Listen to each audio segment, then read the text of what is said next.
Assalamualaikum warahmatullahi wabarakatuh. Bismillahirrahmanirrahim. Alhamdulillahi rabbil alamin. Wassalatu wassalamu ala asyrafil anbiya'i wal mursalin wa ala alihi wa sahbihi ajma'in. Rabbi shrah li sadri wa yassir li amri wahlul 'uqdatam min lisani yafqahu qawli. Allahumma inna na'udzubika min ilmin la yanfa' wa min qalbin la yakhsha' wa min nafsin la tashba' wa min du'a'in la yusma'. Summa amma ba'du. Merafakkan kesyukuran pada Allah Subhanahu wa taala di atas kurniaan yang telah diberikan kepada kita semua dengan pelbagai nikmat, lebih-lebih lagi dengan nikmat Islam dan nikmat iman.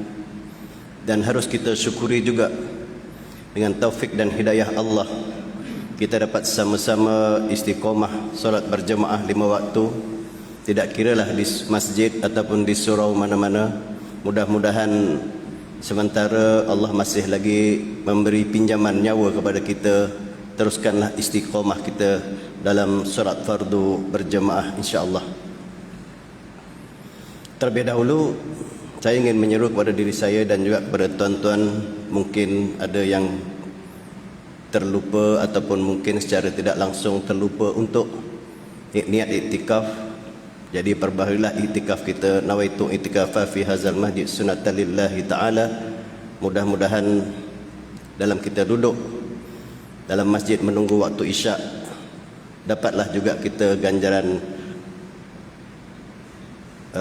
iktikaf di dalam masjid insya-Allah. Muslimin muslimat rahimakumullah. Pada malam ini saya ingin berkongsi dengan tuan-tuan muslimin muslimat dalam sambungan pada perkongsian yang lepas. Cuma pada malam ini kita membincangkan mengenai beberapa perkara yang sudah kelaziman kita lakukan. Cuma kita ingin mengingatkan kembali dengan beberapa nas dan sandaran apa yang kita lakukan itu, adakah ada sandaran daripada hadis Nabi ataupun tidak. Apa yang ingin saya bincangkan dan kongsi bersama tuan-tuan sekalian pada malam ini, iaitu yang pertama mengenai hukum berzikir selepas solat fardu. Kadang ada masyarakat yang mengatakan tidak ada hukum berzikir selepas solat fardu. Kadang kita lihat sahabat kita di mana-mana selepas solat salam bangun. Ada yang tunggu duduk untuk berzikir dan ada yang berzikir sekejap, ada yang berzikir panjang sehingga imam habis doa. Itu semua ada sandarannya, bukanlah dilakukan dengan sesuka hati. Dalam pengkongsian ilmu yang lepas telah sama-sama kita bincangkan, iaitu seandainya kita ada beberapa perkara, boleh juga untuk kita meninggalkan, tidak mengikuti zikir selepas solat. Sekurang-kurangnya kita dengan istighfar 3 kali mohon ampun pada Allah Subhanahu wa taala. Dan yang kedua mengenai pada malam ini hukum berzikir secara nyaring selepas solat fardu. Berzikir secara nyaring selepas solat fardu. Apa yang ingin dikongsikan di sini adalah perbincangan mengenai hukum berzikir selepas solat fardu ini. Semua mazhab yang 4, yaitu mazhab Hanafi, mazhab Maliki, mazhab Syafi'i dan mazhab Hambali bersepakat bahawa berzikir selepas solat fardu itu hukumnya adalah sunat.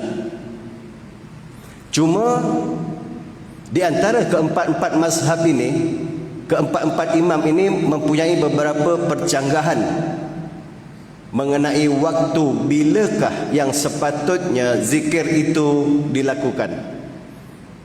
Adakah selepas solat, selepas salam terus zikir, ataupun selepas solat ba'diyah baru zikir? Di dalam ini akan diperbincangkan dalam beberapa perkara yang harus kita faham sebagai satu sandaran kepada kita bahawa ada nas yang mengatakan berzikir sejurus kita solat, dan ada nas yang mengatakan berzikir selepas solat ba'diyah. Kita lihat macam mana. Mengikut mazhab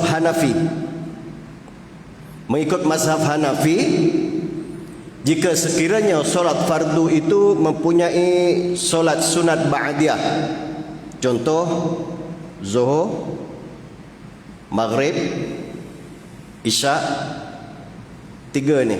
Zuhur ada ba'diyah, ada yang 2, ada yang boleh, ada yang nas mengatakan 2 rakaat, ada yang mengatakan 4. Dua-dua tu sahih, boleh pakai. Kemudian Maghrib ada ba'diyah, Isya ada ba'diyah. Pendapat mazhab Imam Hanafi, yang lebih afdal bagi mereka ialah melaksanakan solat sunat ba'diyah dahulu. Ini pendapat mazhab Imam Hanafi. Solat ba'diyah dulu, barulah berzikir. Hadis-hadis sahih mengatakan bahawa seandainya solat fardu itu mempunyai solat ba'diyah, maka terlebih dahulu solat ba'diyah, selepas itu barulah zikir. Itu pertama, part pertama. Jika solat fardu itu tidak mempunyai solat ba'diyah, contoh asar dan juga subuh, maka zikir-zikir tersebut sunnah dilakukan, dibaca dengan segera mengiringi selesai solat fardu. Kita boleh rujuk dalam kitab Fathul Qadir, ada menyebut dalam bab ini. Baik. Mazhab Hanafi selesai. Kemudian kita melihat apa pula yang dikatakan oleh mazhab Maliki, mazhab Syafi'i dan mazhab Hambali. Kebanyakan kita di Malaysia ini mengikut dengan mazhab Syafi'i. Sementara mazhab Maliki, mazhab Syafi'i dan mazhab Hambali, kesemua ketiga-tiga ini bersepakat mengatakan bahawa berzikir itu sunnah dibacakan segera selesai sahaja solat fardu, sama ada solat fardu itu mempunyai solat ba'diyah ataupun tidak, maka harus disegerakan zikir-zikir tersebut. Maksudnya apa? Maksudnya lakukan zikir seperti apa yang kita lakukan pada hari ini, pada sekarang ni lah. Selepas salam terus melakukan zikir-zikir yang dianjurkan oleh Nabi sallallahu alaihi wasallam. Selesai bab situ. Kemudian itu hukum berzikir di antara 4 mazhab sudah selesai. Kita masuk kepada bagaimanakah hukumnya secara nyaring. Ini yang selalu menjadi persoalan di kalangan kita, berzikir secara nyaring. Ada yang mengatakan berzikir itu lebih baik dengan cara sir, cara perlahan. Persoalan ini perlu dibincangkan dengan lebih terperinci. Adakah zikir selepas solat fardu secara nyaring itu sunnah ataupun tidak? Jika mempunyai dalil sesuatu perkara itu, sudah pasti ianya hukumnya menjadi hukum sunnah. Dan jika tidak mempunyai dalil, adakah ia suatu amalan bid'ah yang menyesatkan, ataupun ia suatu amalan bid'ah yang hasanah, yaitu bid'ah yang dipuji.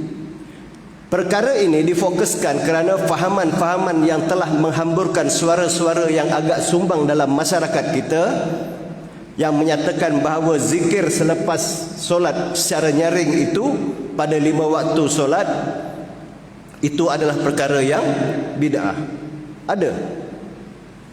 Ada di kalangan masyarakat yang mengatakan itu tidak mengikut sunnah. Ada. Sebab itu perlu diingatkan kepada kita untuk kita mencari mengkaji di manakah nas-nas apa yang kita lakukan pada hari ini untuk menepis perkara-perkara yang sebegini. Perkara ini sebenarnya adalah perbezaan pendapat di antara salaf dan khalaf. Tidak ada isu yang besar mengenai perkara ini. Kedua-duanya ini adalah betul. Salaf betul, khalaf pun betul.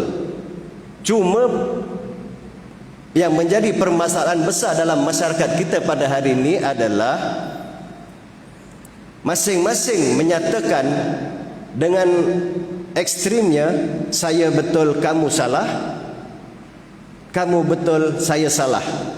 Itulah yang menjadi perbalahan dalam masyarakat, perkara-perkara yang begitu kecil, perkara yang furuk, bukan perkara yang qat'i, perkara yang wajib. Yang menjadi perbahasan dalam masyarakat kita adalah perkara-perkara yang kecil. Adakah itu bid'ah, adakah itu boleh, adakah itu tak boleh. Itu yang menjadi permasalahan dalam masyarakat kita. Apa yang tidak sedap didengar oleh masyarakat kita, telinga-telinga kita ni, apa dia? Amalan zikir secara nyaring selepas solat fardu yang telah diamalkan berpuluh-puluh tahun, bahkan telah menjangkau kurun yang berkurun-kurun, merupakan satu amalan bid'ah yang tidak mempunyai dalil dan menyesatkan. Malah dikatakan mewujudkan perpecahan dalam suasana yang begitu tegang dalam masyarakat kita, kerana masyarakat kita bukanlah masyarakat yang berilmu. Itu yang menjadi permasalahannya. Bagi orang yang faham, tidak menjadi permasalah. Nak berzikir, tafadhal. Tak nak berzikir, silakan. Nak berzikir secara nyaring, dipersilakan. Nak berzikir secara secara perlahan, silakan. Semua ini dibolehkan. Cuma pada malam ini kita nak melihat apa nas yang mengatakan boleh dan apa nas yang mengatakan tidak boleh. Hukum berzikir secara nyaring selepas solat fardu. Kita lihat pertama pendapat daripada Al-Hafiz Ibnu Hajar Al-Asqalani. Terlebih dahulu kita berkenalan dulu dengan Al-Hafiz Ibnu Hajar Al-Asqalani ini. Siapakah dia? Al-Hafiz Ibnu Hajar Al-Asqalani merupakan salah seorang tokoh ulama hadis yang sangat terkemuka, yang begitu disegani dan dihormati telah sekian lama oleh para ulama-ulama hadis yang lain yang bermazhab Syafi'i dan mempunyai beberapa buah kitab yang sangat hebat yang dibaca oleh ulama-ulama dahulu dan sekarang, yang menjadi rujukan ulama seluruh pelosok dunia. Di antaranya kitab yang paling unggul, yang paling menyerlah, yang banyak dibaca, iaitu kitab Fathul Bari. Kita semua mendengar nama kitab Fathul Bari, iaitu syarah kepada Sahih Bukhari, yang dikarang oleh Imam Ibnu Hajar Al-Asqalani ini memakan masa selama 25 tahun. Nak karang kitab Fathul Bari, Ibnu Hajar Al-Asqalani memerlukan waktu 25 tahun. Dikaji dan dikaji, ambil rujukan sana dan ambil rujukan sini untuk dipadatkan menjadikan satu kitab sebagai rujukan kepada masyarakat, iaitu Fathul Bari. Itu memakan masa selama 25 tahun. Kadang orang yang mengatakan perkara itu tak betul, perkara ini tak betul, bahkan satu kitab pun tidak terkeluar. Itu yang amat menyedihkan. Boleh mengatakan ulama-ulama ini tidak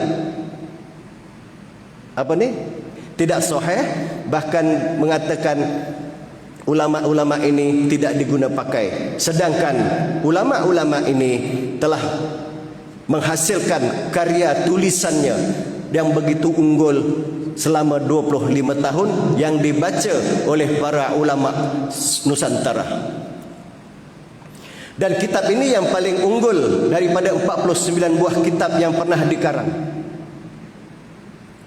Al-Imam Ibnu Hajar Al-Asqalani telah mengarang sebanyak 49 kitab.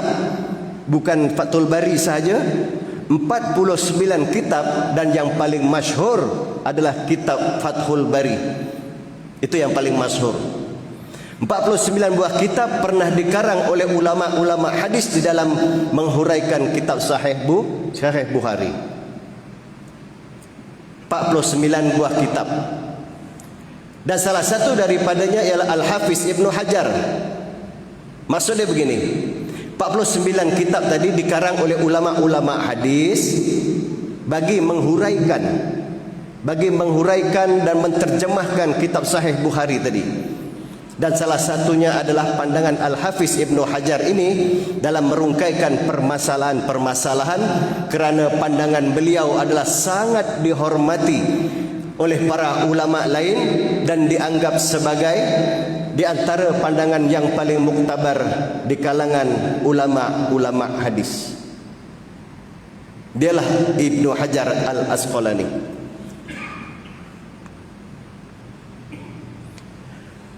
Maka pandangan beliau sentiasa menjadi rujukan kepada ulama yang lainnya dalam bidang ilmu hadis, dan para perawinya yang sangat sedikit mendapat kritikan.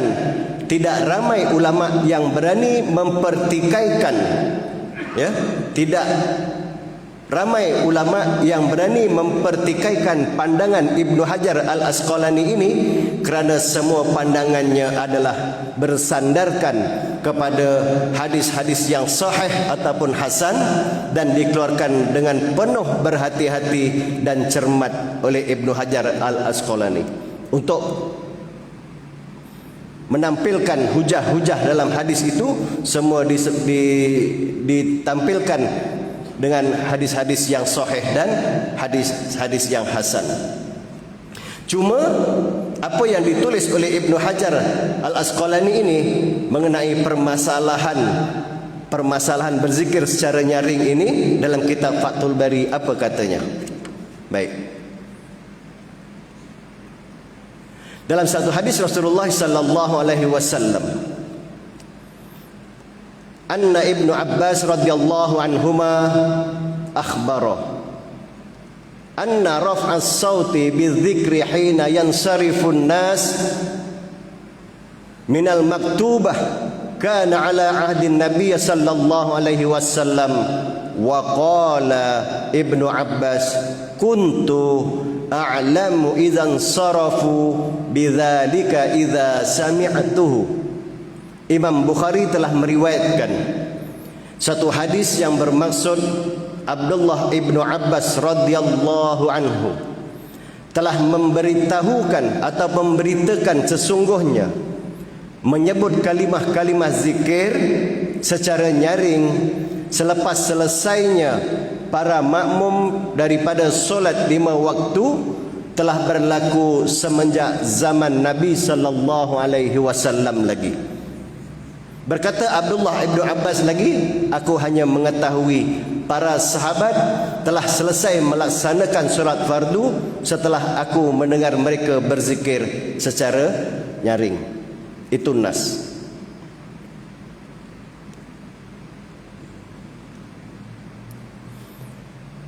Dan hadis ini menjadi dalil harus berzikir secara nyaring selepas solat 5 waktu yang fardu. Berkata Al-Imam An-Nawawi, Imam Syafi'i telah berdasarkan hadis ini memberikan satu pendapat bahawa para imam disunatkan menyebut kalimah-kalimah zikir secara nyaring selepas solat fardu 5 waktu dalam tempoh waktu tertentu sahaja. Kita kena ambil note kat situ. Waktu tertentu sahaja dan bukannya dilakukan secara berterusan selamanya. Setiap kali selesai 5 waktu, kerana apa?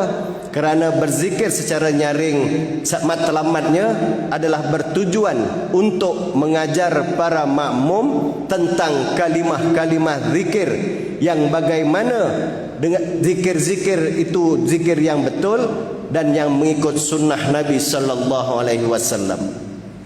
Maksud dia tadi bukanlah selamanya, sentiasa, tidak. Maksud dia ada waktu yang dihadkan kerana imam membaca zikir secara nyaring itu adalah untuk mengajar para makmum akan bacaan-bacaan zikir tersebut. Bagaimana yang kita lakukan sentiasa. Betul? Di mana-mana masjid di Malaysia kebanyakan sentiasa dibaca zikir-zikir selepas solat itu secara nyaring. Baik. Itu adalah untuk konsep yang sama untuk mengajar kepada para makmum, sebab kerana kadang-kadang makmum yang hadir itu adalah jemaah yang baru untuk menjinakkan diri dengan berjemaah. Yang baru nak datang ke masjid, baru nak belajar menjinakkan diri dengan masjid. Jadi kenapa, contoh seandainya tidak diteruskan dengan bacaan-bacaan zikir ini secara nyaring, dia tidak tahu. Dia tengok imam diam, dia pun toleh kanan, toleh kiri, tak tahu apa nak dibuat. Dan mungkin dalam persoalan jemaah tersebut, apa yang diorang buat diam? Mungkin. Sebab itu di Malaysia masih lagi mengekalkan meneruskan bacaan secara nyaring setiap waktu. Cuma di sini ada beberapa perkara yang harus diperingatkan, yaitu seandainya imam melihat masih ada makmum yang masbuk, perlulah dipelankan sedikit suara zikir itu. Ya, janganlah kita terlalu kuat sehingga mengganggu yang masbuk. Pelankan sikit. Astaghfirullahalazim alladzi la ilaha illa huwal hayyul qayyum wa atubu ilaih. Didengar sebab kita menggunakan pembesar suara. Jangan kita terlalu kuat. Astaghfirullahalazim alladzi la ilaha illa huwal hayyul qayyum wa atubu ilaih. Terlalu kuat boleh mengganggu makmum yang sedang solat, yang solat masbuk tadi. Pelankan sedikit gitu.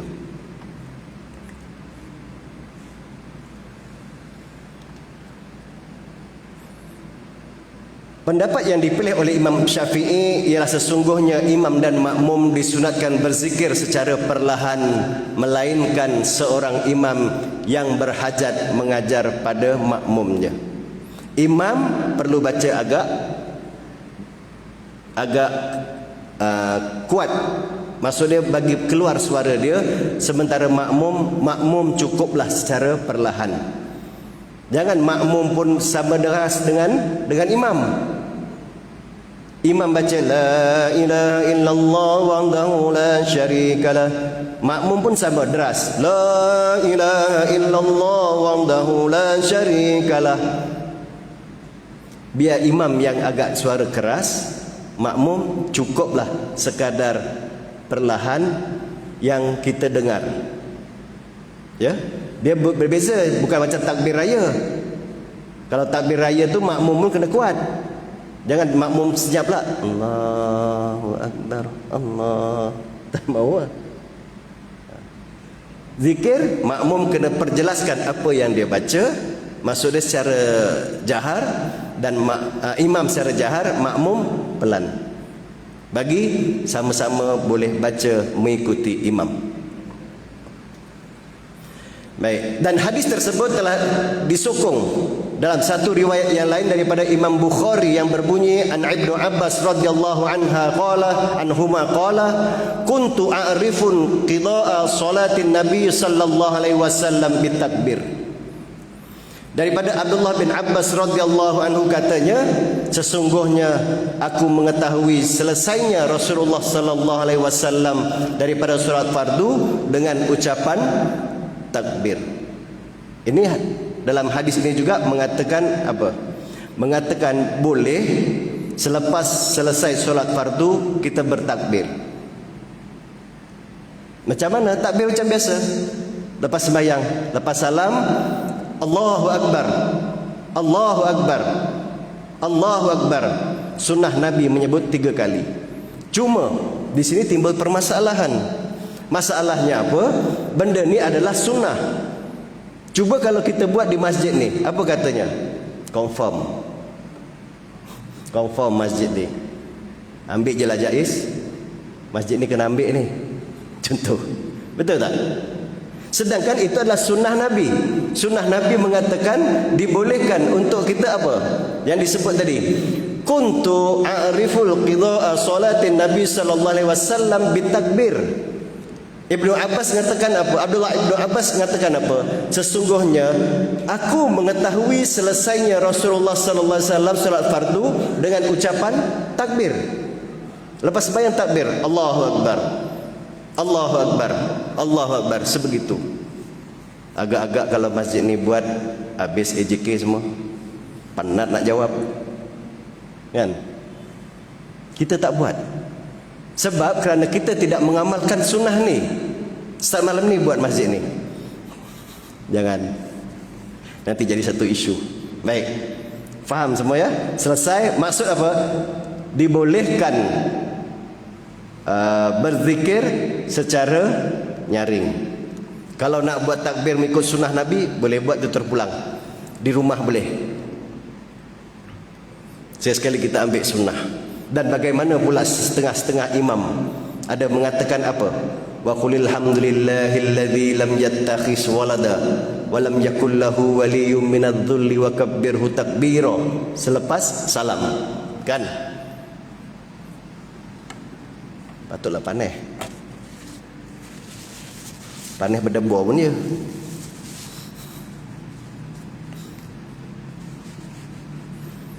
Ada setengah imam dia menyebut apa dia? Dia menyebut selepas sembahyang, alhamdulillahilladzi lam yattakhiz walada wa lam yakul lahu waliyyun minadh-dhulli wa kabbirhu takbira.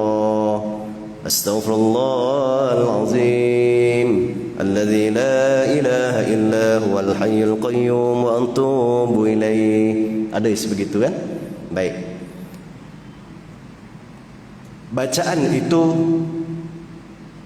tidak ada nas yang sahih.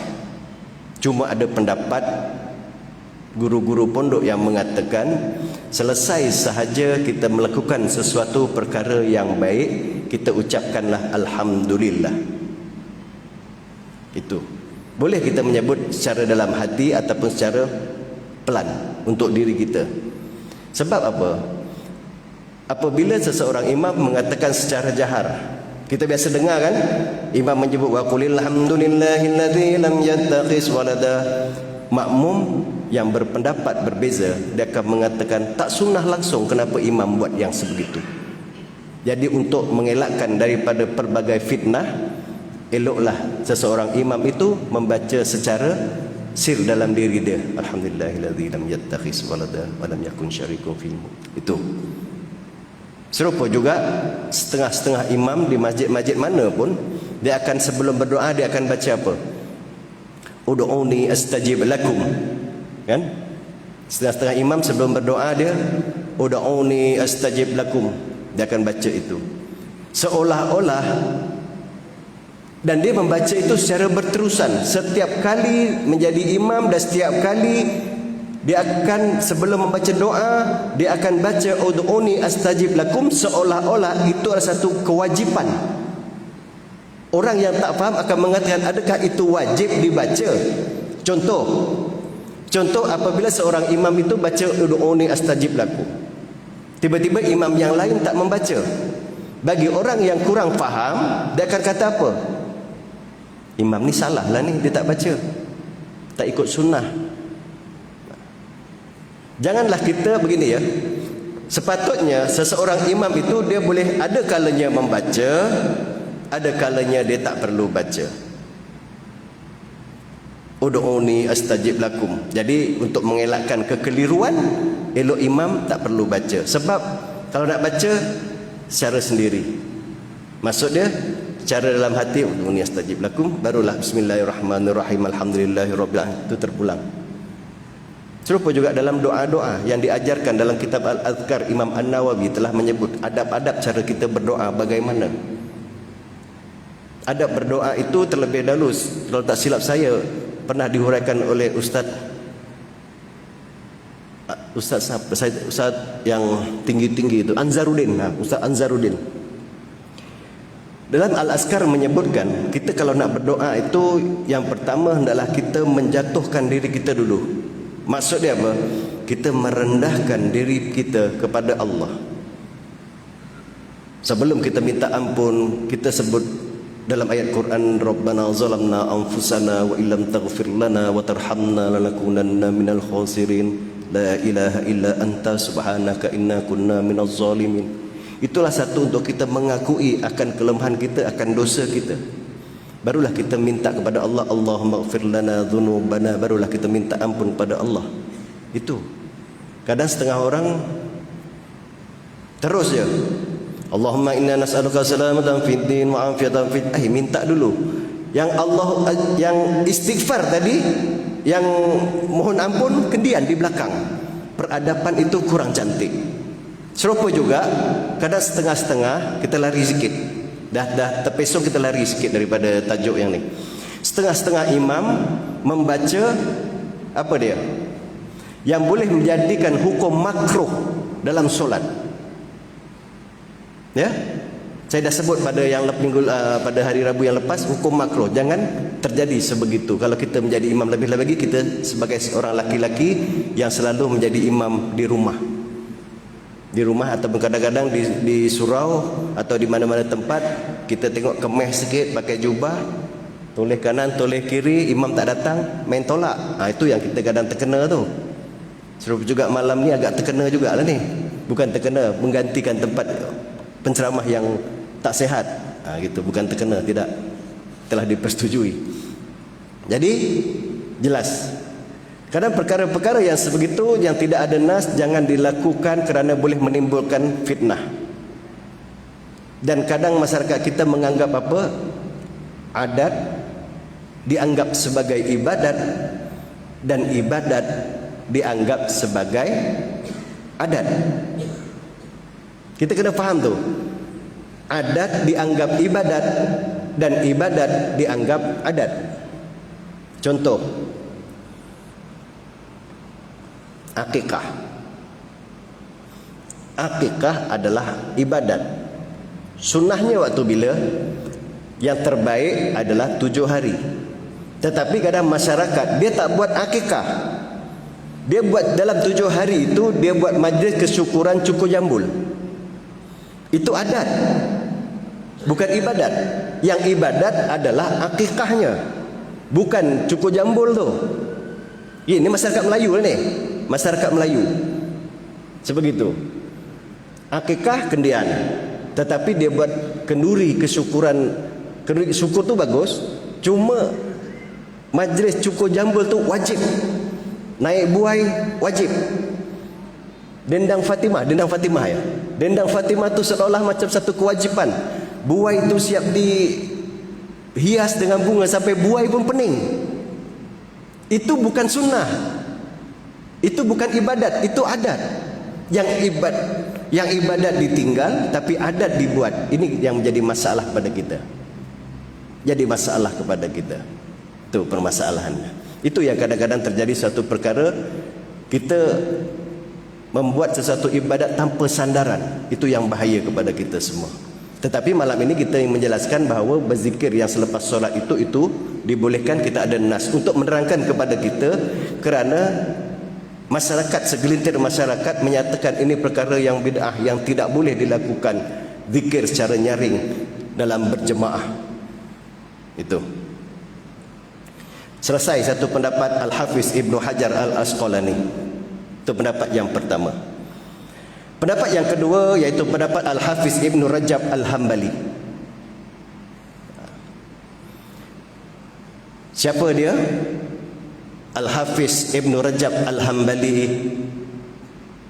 merupakan salah seorang tokoh hadis, ilmuwan hadis yang terkemuka.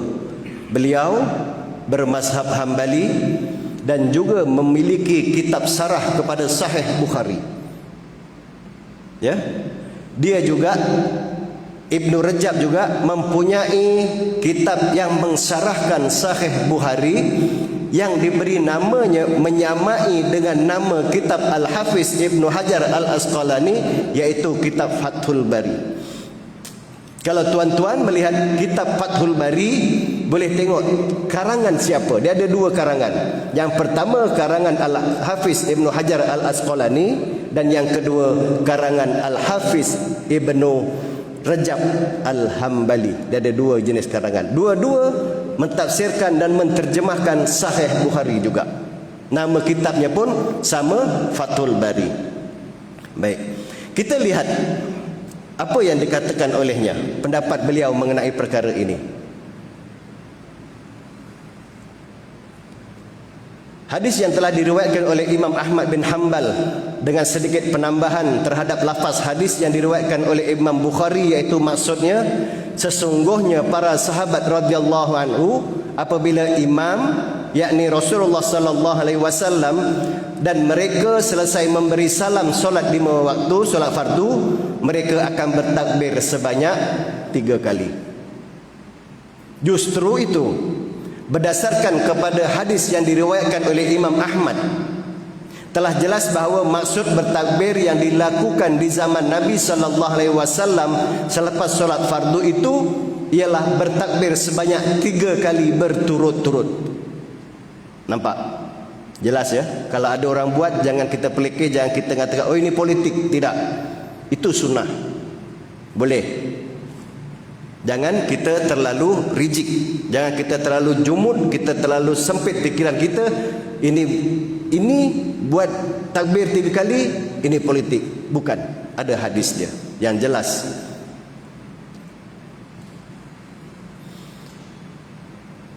Dan kemudian kenyataan ini dikuatkan oleh satu hadis yang telah diriwayatkan oleh Abdullah bin Umar radhiyallahu anhu, katanya Rasulullah sallallahu alaihi wasallam telah bersabda, sesiapa yang menyebut selesai saja solat fardu, maka dijadikan cahaya baginya semasa berada dalam kubur, cahaya baginya di padang mahsyar, dan cahaya baginya ketika berada di titian sirat, sehinggalah dia memasuki surga. Baca apa? La ilaha illallah adada syafi wal witr wa kalimatullahi thayyibatul mubarak. Kalau baca itu, kita selalu tidak, kita mengambil jalan langkah yang lain. Kebanyakan di Malaysia membaca la ilaha illallah wahdahu la syarikalah lahul mulku wa lahul hamdu yuhyi wa yumitu wa huwa ala kulli syai'in qadir sebanyak 10 kali. Ada keterangan hadisnya itu apakah fadilat-fadilatnya. Dan kemudian membaca Allahumma jinna minan nar, Allahumma jinna minan nar sebanyak 7 kali. Pendapat 2 dah selesai.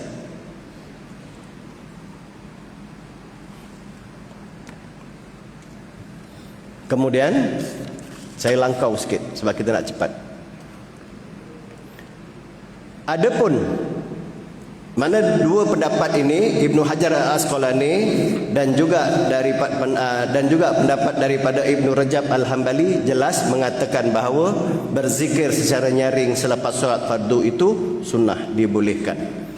Dan adapun pandangan yang katakan berzikir, larangan berzikir secara nyaring, maka ia bermaksud berzikir yang terlalu nyaring, yang diriwayatkan sesungguhnya salah seorang sahabat Nabi sallallahu alaihi wasallam telah berteriak dengan sekuat-kuatnya ketika menyebut kalimah Allahu Akbar ataupun menyebut kalimah la ilaha illallah Allahu Akbar.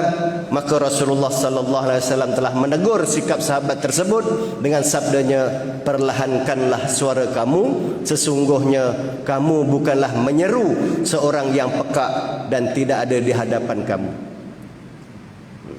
Jangan terlalu kuat sangat. Nabi melarang.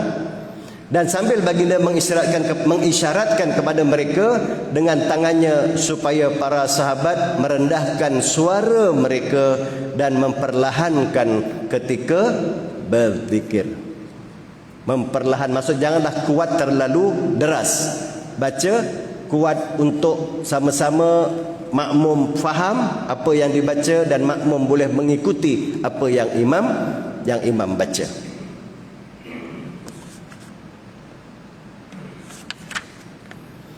Dan kemudian pendapat yang ketiga, pendapat Al-Imam Asy-Syafi'i. Ada sesetengah golongan yang terpengaruh dengan fahaman-fahaman yang tertentu telah menghalang para imam untuk berzikir secara nyaring selepas solat fardu, dan kononnya tidak disebut oleh Imam Syafi'i dalam kitab Al-Um. Setengah golongan mengatakan Imam Syafi'i melarang berzikir secara nyaring selepas solat fardu kerana terdapat dalam kitab Al-Um. Kitab itulah kitab karangan Imam Asy-Syafi'i. Tetapi sebenarnya tidak. Sebenarnya adalah tidak. Sesungguhnya dalam kitab Al-Um itu Imam Asy-Syafi'i mengatakan apa? Yang bersandarkan kepada hadis Abdullah bin Ibnu Zubair, adalah Rasulullah sallallahu alaihi wasallam apabila selesai memberi salam daripada solat fardu, baginda terus berzikir secara nyaring dengan menyebut kalimah zikir la ilaha illallah wahdahu la syarikalah lahul mulku wa lahul hamdu wa huwa ala kulli syai'in qadir la haula wa la quwata illa billah wa la na'budu illa iyyah lahun ni'mata wa lahul fadlu wa lahus sana'ul hasan la ilaha illallah mukhlisina lahuddin walau karihal kafirun. Nabi ada menyebut sebegini. Dalam kitab Al-Um ditulis oleh Imam Syafi'i menyebutkan bahawa Rasulullah sallallahu alaihi wasallam selesai sahaja solat fardu, Rasulullah membaca ini secara jahar. Lagi 2 minit.